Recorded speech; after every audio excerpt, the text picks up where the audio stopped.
Trinity. Test. Site. Ableton. Tutorials.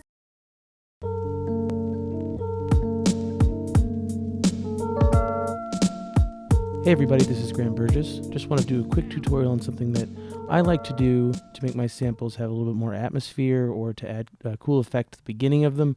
It is the kind of pre-reverb sound.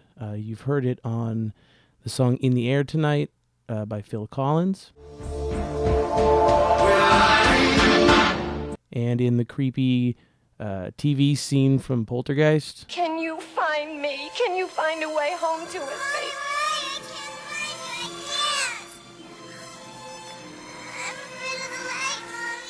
And in Family Guy, where they make fun of both of those things at the same time. I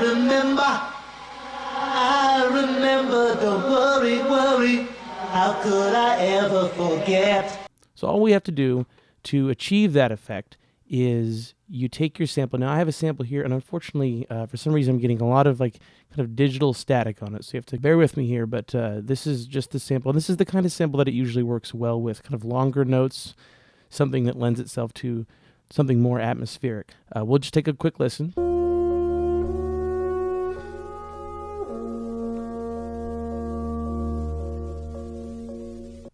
Okay, and then we're just going to use that right there. So I have loaded up a reverb, and the reverb has 2.2 second decay time. A lot of times you're going to want to go with something longer, but this sounds better. I was playing with it earlier. This sounds better with that a little bit shorter decay time. You're wet, you want it to be entirely wet. You want any dry signal, and you'll see why in a second. You take the original sample and you reverse it. And with the reverb on, when you play it, you get it to sound.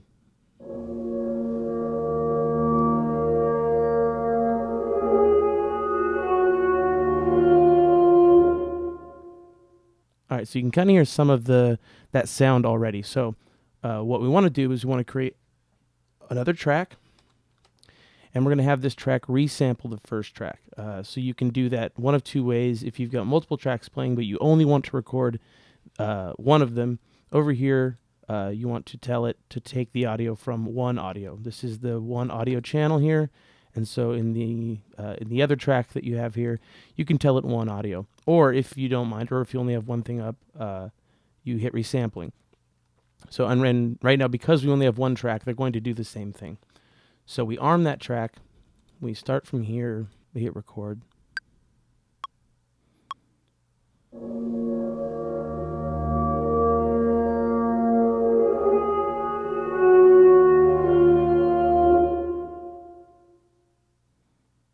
And when you do that, make sure to keep as much of this tail as you can, or as is needed, because this is what we're going to use especially right here in the beginning. So you take your original sample and you reverse it back to the way it was. So once you reverse it, you turn off your reverb, and it should sound the way it did. Now you're going to reverse the resampled reverb track as well. So now it's playing the right way. It's playing forward, but all of the reverb that you recorded is in the beginning of each note, not at the end of each note. So it's a very different sound, especially in the beginnings of notes. So we're just going to drag to make sure the ends are pretty close to right next to each other, because the ends are going to be the same. It's the beginnings that are going to be different.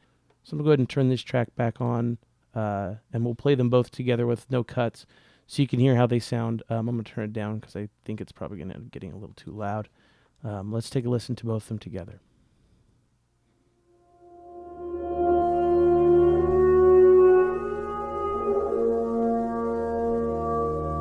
So you're still getting that reverb sound, but all the reverb is coming from the beginning. Let's take the end of this off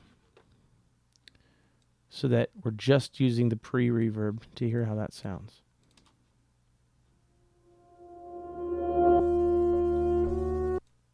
We can turn that back up a little bit.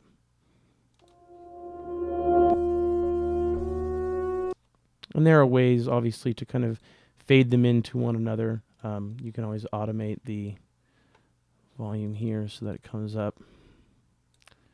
And we can automate this volume like that. So maybe they'll fade in better. Not quite. Whatever. Yeah, so that's how that works. Now you can go in to each note that you might want to have and let this pre-reverb. So like we can kind of cut it. We can kind of cut it here, and then we'll fade this one in like that. So then this will bring in the next note. And we want to give it some more room. Like that.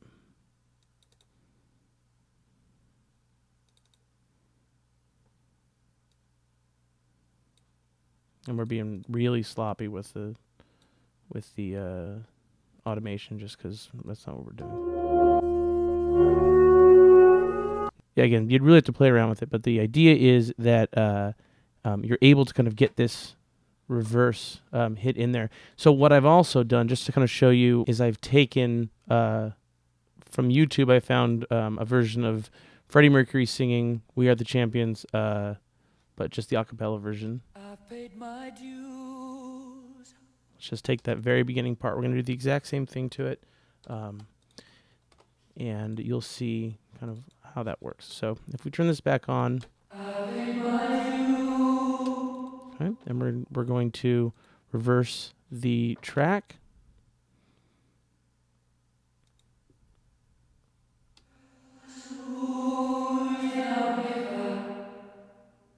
Okay, and we're going to resample that track in reverse.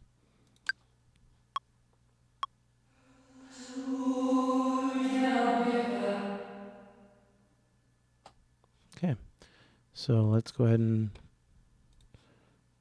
reverse these back to the way that they were. We're going to take the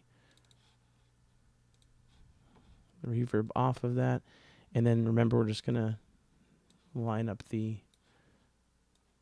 end of them.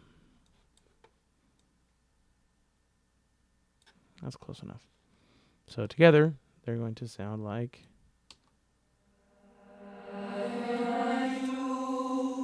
It's a little much, so let's get right up to the... That's the point. We're going to let them... We're going to let one ride in, or run right into the other. I've paid my dues. We're going to get some volume. I've paid my dues. So that's kind of cool. Now, if you want that all to be one track, without having to jump between tracks, if you want to take it back over into session view, you can always create another track. Make sure to turn this one back to external in, and then turn this one to resampling. Now, you do want to do resampling with this and not one or two audio because you want to pull both of them in. So let's pretend that we have the levels exactly how we want. We'll just arm this resampling track and record it. I've paid my dues. And then, of course, if we solo that, it'll sound how we want it. I've paid my dues. So that's about it. And this is, again, just the beginning of what you can do. There are a lot of applications for this just to add atmosphere or to make... to make those kinds of, like what we just did with the Queen sample, you can leave it over the top of everything and have it just be a really strange sounding reverb, or you can have it bring in notes. Obviously, this can be done with cymbals. It works very well with cymbals, kind of longer drum notes. It works very well with pianos. Pianos have a really nice decay for those kinds of things. So it's a pretty versatile thing. I know that there are probably simpler ways to do it, or kind of ways that are programmed in, but I really like to do things as organically as possible, and I think this is exactly that. So I hope this was helpful. I'll see you next time. Peace.